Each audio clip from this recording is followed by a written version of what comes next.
You're listening to the Pre-Hospital Care podcast on the Medics Academy Network.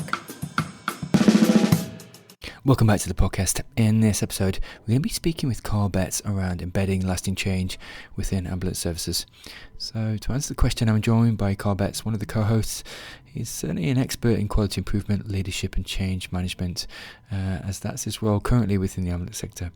Carl has played a key role in transforming clinical practice, enhancing patient care and fostering a culture of continuous improvement. So in the episode, we're really going to explore the challenges of implementing change in high-pressure environments, the key importance of engaging frontline staff, and also how ambulance services can move beyond short-term fixes to create sustainable improvement. We're also going to discuss overcoming resistance to change, managing change fatigue, the role of innovation and technology, and how we shape the future of pre-hospital care through quality improvement. Welcome to the podcast, Carl. Hi, Owen. Great to be back again. Nice to see you. It seems like a long time since we've had a proper chat. This is nice to do again.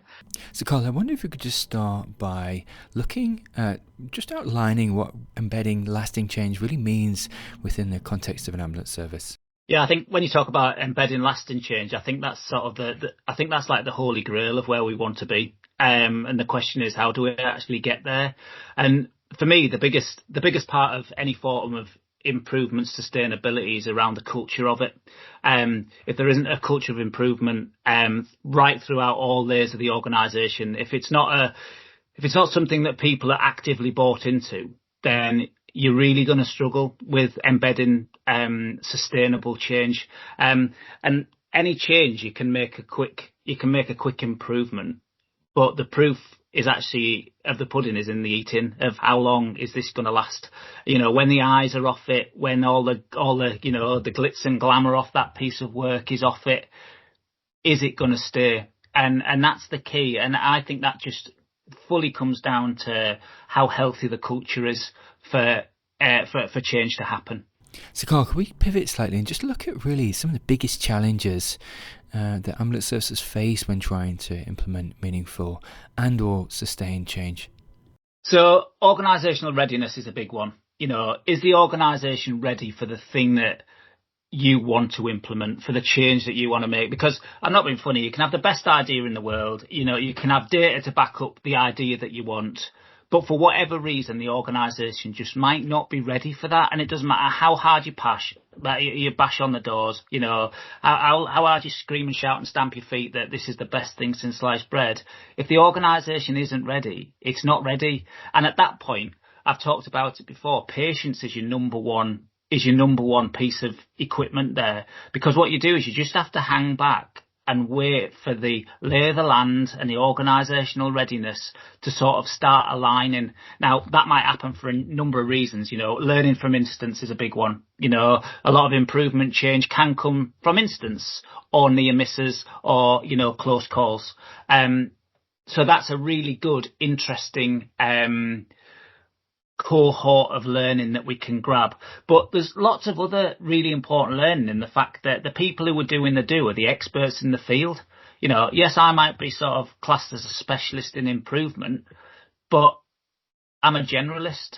So therefore, if somebody comes and talks to me about an emergency operations centre or, a fleet issue or, you know, some clinical equipment, I'm not the specialist in that field. So therefore, am I the one who should be actually doing the do with this? In fact, it's the people who are closest to the work who need to be able to do it.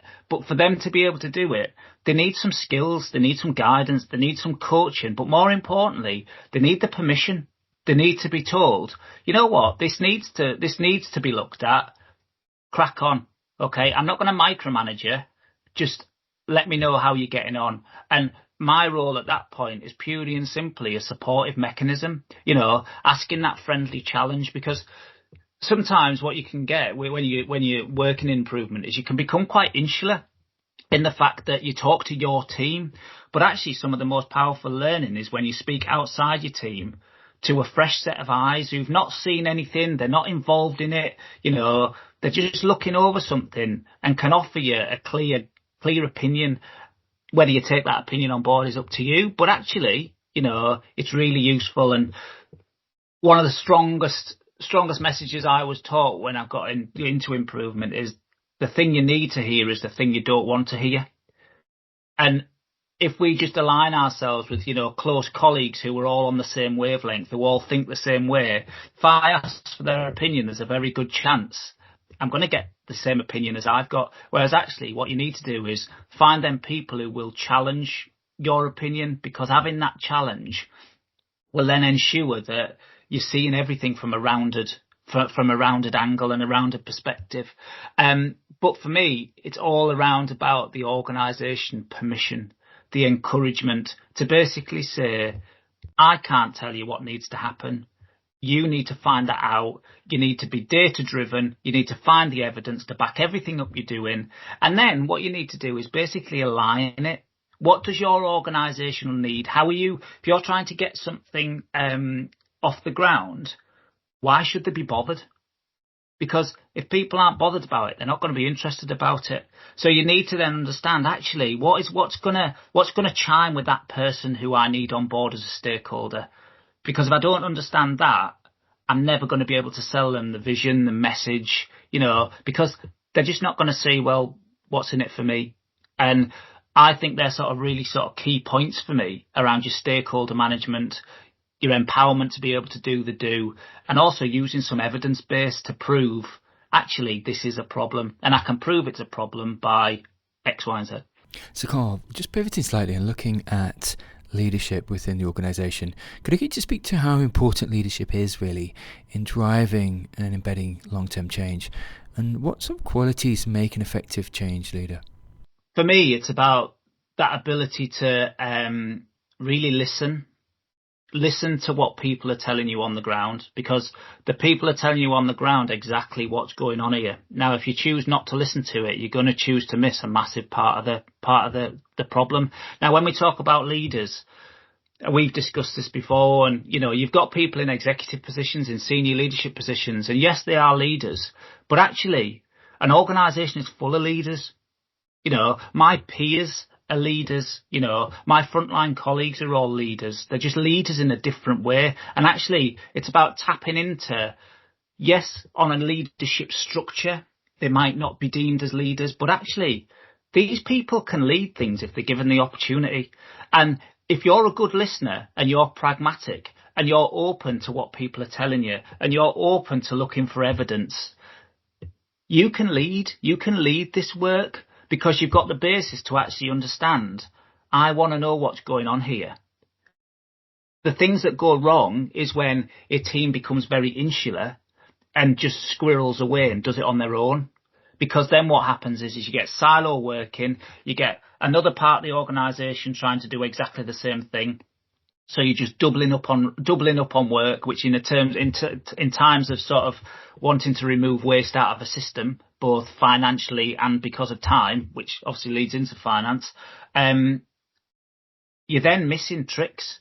And it's that being able to have open conversations, organisational wide, and not only organisational wide between other, ambulance sectors, between other pre-hospital settings, whether it be the military, whether it be the police, whether it be the fire service, whether it just be the private business sector. We as a sector for too long have thought ourselves as it's the ambulance and it's only the ambulance who can do it. And actually, no, we're the ambulance, but there's loads and loads of other stuff out there that other people can bring to a party. And when we talk about the leaders, the people, no matter what job role they're in, who can be leaders, might be the one who've got that experience from a previous job role that they can bring to the party. Now, the question is me as a leader in quality improvement, I need to find them people, because if I can find them people, we're on to a winner, because they've got a load of knowledge, they've got a load of network links. If I need to go and see something, or I need to take a team to go and look at something, crack on, we've got the link there, brilliant, let's go and have a look. And it's that shared learning and removing the silo thought of we can only look at this way. And, quality improvement is about opening the door to what is out there, what is in our gift. And yes, you've got financial straits, you've got all these issues, but actually sometimes you've just got to take a bit of a risk. And I think when we talk about the leadership side of things, as in the structured leadership side of things, quality improvement should be low risk because everything is small scale. You're not doing a big bang across the organisation, but you still have to have that appetite for a little bit of risk and how you're going to manage that risk. Now, speaking from experience, what the ambulance sector, in my opinion, has been doing for many years has become absolutely brilliant at firefighting what is going on in the here and now. And we're actually very good at it. But actually, if we're good at it, what we're not then prepared to do is say, you know what, we're not firefighting anymore. We're going to have to take a bit of a hit on something to forge this improvement in, which might actually stop us firefighting. Now, in terms of the cultural change, when you get to that point where you say firefighting is now not an option, we have to do things very differently. We have to take some organisational risk. Then what you've got is you've got the appetite. And if you've got the appetite, you've got the permission. And if you've got the permission, you've then got the people who will do the do. But actually, if you don't have that cascade order, you're never ever going to get anything over the line. So looking at something which affects all institutions actually, Carl, and that is around change fatigue. Could I get you to speak to sort of how you manage change fatigue, particularly when frontline staff are already under immense operational pressure? So I think for me, it's all about how you frame everything. Okay, people want to know why are we doing something and what is the point in it. People are scared of change. The term change is a word that people inherently don't like. Okay. However, improvement means basically the same thing. You're hopefully going to change something that is going to cause an improvement. So actually, instead of using the word change, let's just stop using change and let's just say, you know what? We're working on improvement here. We're going to make things better. And actually, why do we need to make things better? Well, because you know what? You're currently being laid off all these shifts. You're currently really tired. You're currently this, you're currently that, you're currently the other. We need to do something to make your life better, because if we make your life better, our end point is the patient gets better care. And that's what we're here for. And the key thing around that is the why. Why are we doing something? And that, when things come from, say, from senior echelons down, we need to do X. Well, unless there's the background as to why X needs to happen, people will fight against it because they don't see the point in it. They don't see the story behind it. And actually, there may be a phenomenal patient story. There may be a phenomenal patient journey that's gone on that actually, if that journey was known, people would then listen and go, you know what, we absolutely do need to do something about that. Because it touches you at an emotive level. There is a reason behind it. And that's what sometimes I think within the ambulance sector as a whole, we sometimes get wrong because we don't give people the right messages. We don't tell them what they need. We don't tell them why they need to do it. And if you don't tell them why they need to do it, we instantly revert back to, oh, well, they're just doing this again. We're just doing this. Oh, this is going to be rubbish. This isn't going to work. Who thought of this? And you instantly get that animosity. And if you get that animosity, once it's there, trying to then get rid of it for that piece of work, you've lost. Well, actually, if you can get a load of champions on board who are going to sing this song sheet for you, who are going to tell the story, who are going to sell that vision, actually, you're starting at a really healthy place, because instead of starting with a load of animosity and a brick wall, you've got rid of the brick wall and people are just like, yeah, I can see why we're doing that. And I think people get tired of change, as it were. It's because they're not involved in it. And if you're involved in something, you feel like you're a part of it. And if you're a part of it, if there's any issues with it, you're invested in it. So therefore, if a colleague's got a problem with it, you're the one as a peer who is going to have the discussions with these people, not, you know, a SOP amendment or a, you know, an email sent to all, please make sure that next time we do X, Y, and Z, because we know that doesn't work. And I genuinely think, I don't think people are tired of change as such. I don't think people are tired of improvement. I think what people are tired of is how it's done. And I think the difference now is if you can foster a quality improvement culture using methods, allowing people closest to the work to do the actual do, then what you'll get is you'll get an appetite for it. And if you get that appetite, like we've talked about a few minutes ago, people will come along as long as they're a part of it. And I think that's the key thing for me, is we need people to be a part of the journey, like a legitimate part of the journey from end to end.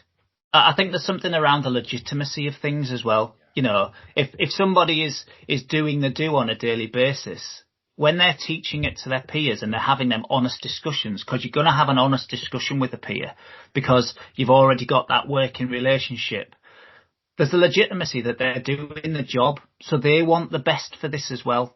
They haven't got any other motivation other than for, making this work. So therefore they are likely to take your feedback on board. They are likely to sort of be really on your side as such, because they've got to use it as well. But one other point that I think is sort of pertinent to make around this is when you talk about the EPR system, it's not just about the siloed ambulance service at this point.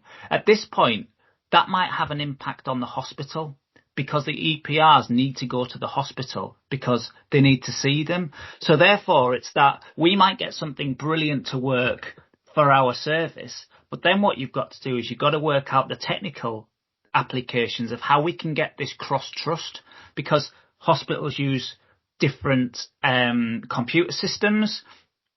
In this area, an ambulance trust round here might touch 10, 15 hospitals as a whole area. All of them use slightly different systems, but actually every single computer terminal that an ambulance uses has to be able to connect, because you don't know where that ambulance is necessarily going to be.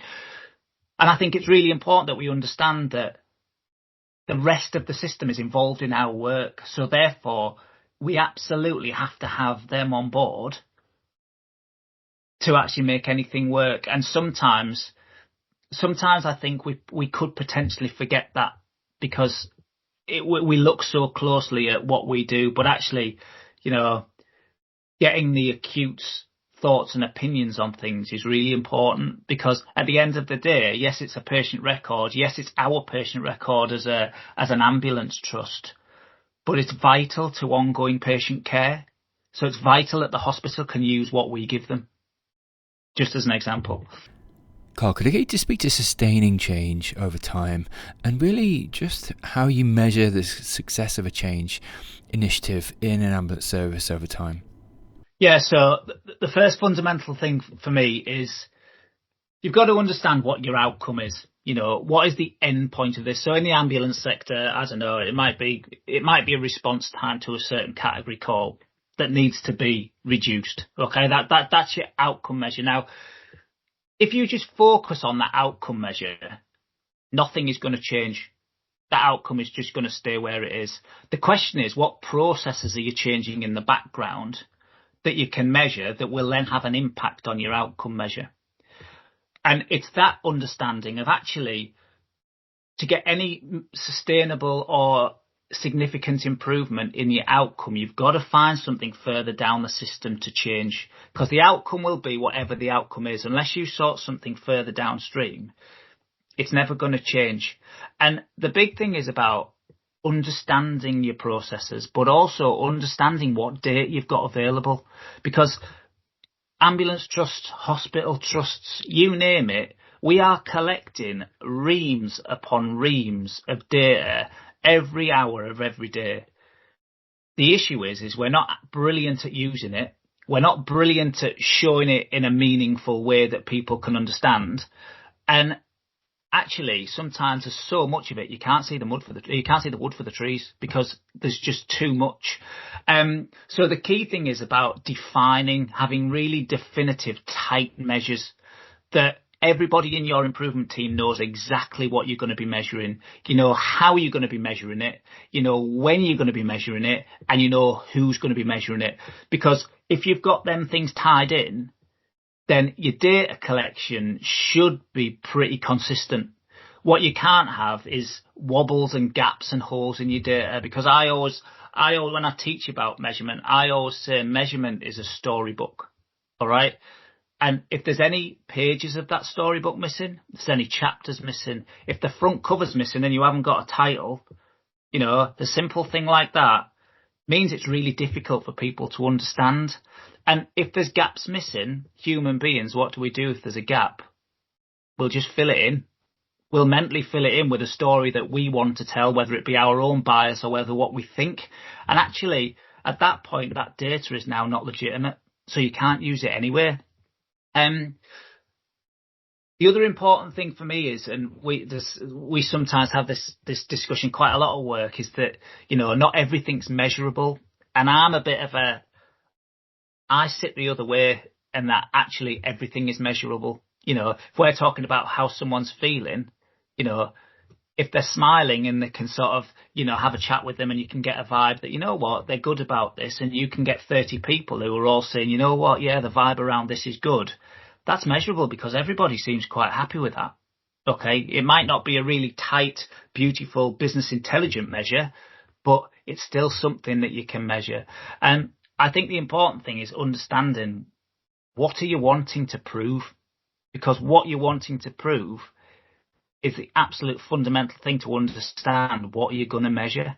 I sometimes teach out when I'm teaching, I just put a picture of a chair just on the screen and just ask the people in the room, just measure that chair. And what that then does is gets people thinking, actually, there's a million ways to measure this chair. The question is, how do you want it measuring? Because I've not asked people, I've not told people, we need to measure this, we need to measure X, we need to measure Y. And it just shows that actually there's loads of different ways you can measure the same thing, but you just have an after understanding of what you're trying to measure to prove what you're doing is working, or just as a positive, is not working. Because if it's not working, you can learn from it. Carl, could I get you to speak to clinical effectiveness and how we measure clinical effectiveness after a change, after a significant change within an ambulance service? What kind of metrics or measures would you place on that change, just to understand its usefulness, utility, and indeed, I guess in a way, its sustainability in an ambulance service? Yeah, so evaluation is absolutely key, because if you don't evaluate it, you're never going to be able to learn from it. And if you don't learn from it, you're never going to be able to share the learning. And if you can't share the learning, organisationally, you're not growing. You're actually going backwards. So the key thing is, in terms of the risk appetite, you do a small scale test. And that small scale test, you'll get a little bit of learning. Is it going where you thought it was? Is your hypothesis that you thought might happen sort of vaguely correct? Or actually, is it just not happening? Is it just not working? At which point, because it's really small and you've got a really tight hold on this test, brilliant. Let's listen. Let's have a look. Let's have a listen. Let's listen to the staff who've been involved with it. Right. Okay. So what can we change now? What do we need to do? What hasn't worked on this? And the key thing is only change a little bit at a time. Because if you change one thing and it works, that one thing is the thing that's worked. If you change 2, 3, 4 things at the one time, it's much harder to then work out, the significant thing that has made a change there was this. And that's the important thing of that. The wheel starts small. Test is good. We've got some learning. Okay, we can carry it on, but to carry it on, we need to spread it a little bit more, right? The wheel gets a bit bigger and a bit bigger and a bit bigger. And actually you get to a point where in one area, it's working fine. Brilliant. This is really good. Then you try and think, let's take it to another area, and it doesn't work. And actually, the reason why it doesn't work is because the parameters in that area are potentially different. You use the 8-minute response. If you're in inner city London, the 8-minute response might be very different to if you're in, a really rural Scotland, for instance, or in really rural Wales. And therefore, it's that expectation that the outcome measure is 8 minutes. But actually, is it achievable? Because if it's not achievable, when you talk about change fatigue and things like that, that's not change fatigue. That's just, what's the point? because on a RAG rating that goes to some senior leader in the government or something, is, well, they're red. They're always red, but they're always going to be red because you haven't got hope in hell of getting to it because it's just not practical, and it doesn't fit with the modern day times. And it's that understanding that just because it works in one area, it's not necessarily going to work anywhere else. You might be able to take pockets of the learning and say, you know what, yeah, that might work, that might land here. But actually, fundamentally, it just might not work in that area for whatever reason. And it's being brave enough to say, you know what, we've tested it up in this part of the world and it's really not working. So therefore, we need to do something different.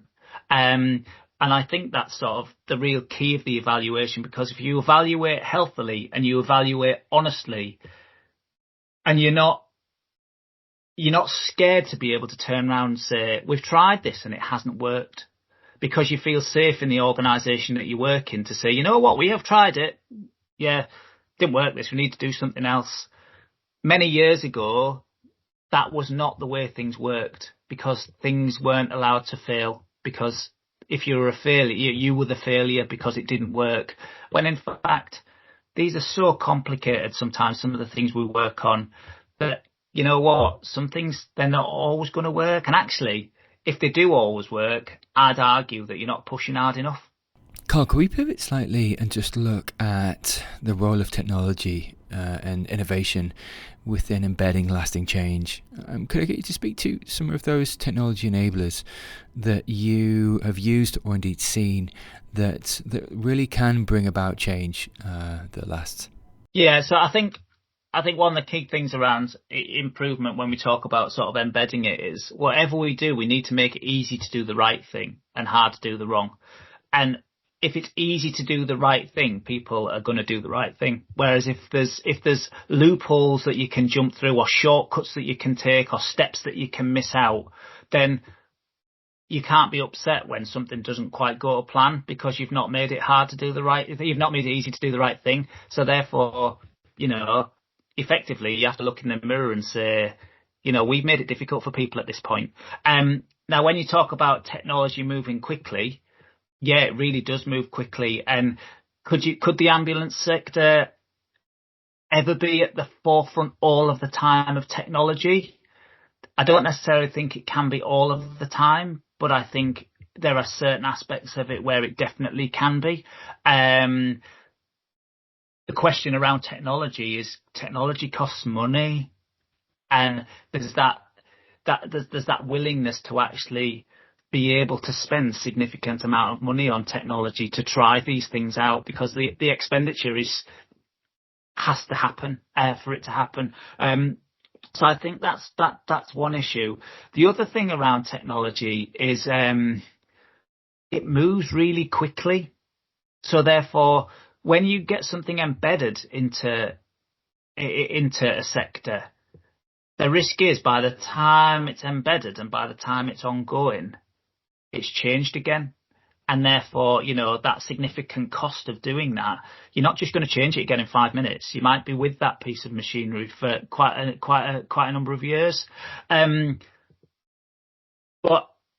technology, I think, is really key to moving forward. The question is, are we using it in the right way?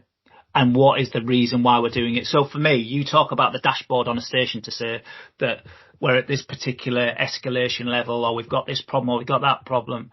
It all comes down to the why you're doing it. Because I'll tell you now, unless you tell people the reason why we're doing this is just for your operational awareness, just to know what's going out in there will be a cohort of individuals who say, you're trying to pressure us to get our job cycle time down. And they're the cohorts that you have to sort of understand the rationale for why have you made that change? Because if the organisational culture isn't overly healthy, there will be an instant, I'm on my defensive. What are you doing that for? And I think it's the selling the vision, which we've talked about before in today's chat, of why you're doing it, and sell it legitimately. Not sell it as lip service, sell it that is actually sort of from the heart and with meaning.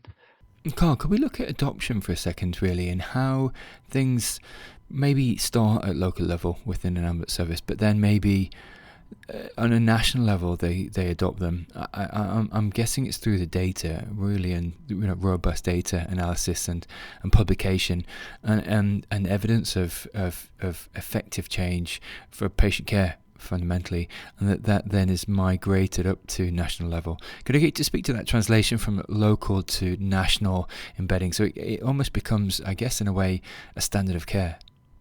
Yeah, I think so. So in certain ways, I might have this a little bit wrong, but in certain aspects of sort of ambulance sector world, there are sort of national standards. I'm thinking sort of around NARU stuff here, and sort of like heart sections with that interoperability between different heart teams. So I think there are pockets of it, like you say.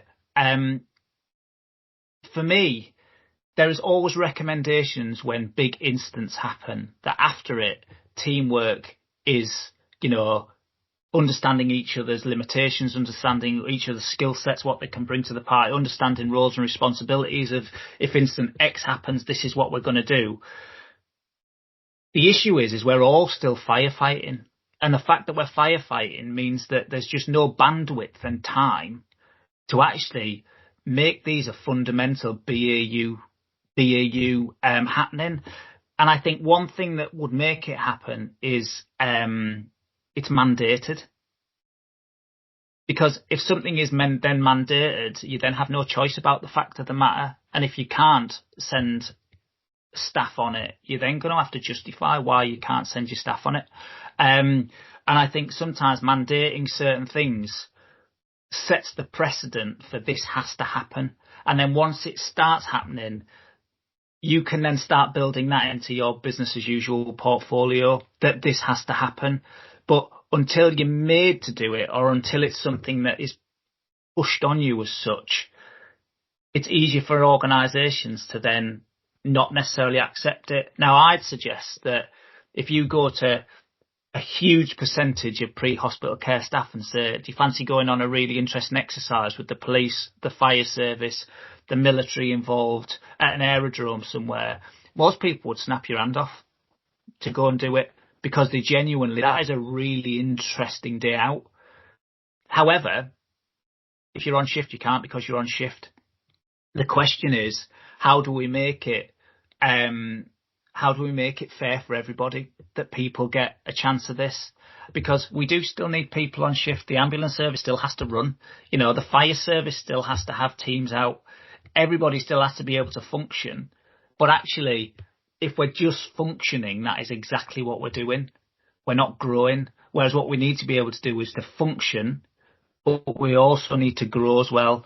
And to grow, you need that time, you need that space, you need that permission, like I've talked about, to go out and do the do. So finally, as we finish off, Carl, could I just get you to speak to some take-home points, really, for listeners around change management and longevity of change? The first one for me is if you're in any form of formal leadership position, make sure that you understand your team as people, as human beings, not as a job role, not as what they wear on their epaulets. And the reason why I say that is because you potentially got a really untapped resource pool of talent there, that actually, if you get to know them and you get to know what makes them tick, they can do an awful lot of good for you. However, for them to do a lot of good for you, you've A, got to know what their skill set is, and B, they have to be given the permission, and they have to be given the space, and they have to be given the time and the knowledge to be able to undertake this piece of work.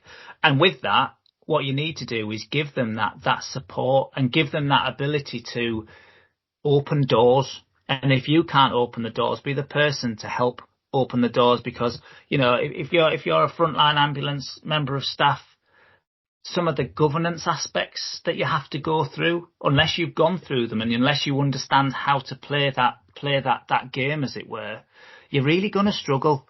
And actually what you need is that guiding light to be able to say, right, okay, next process is you need to look at this.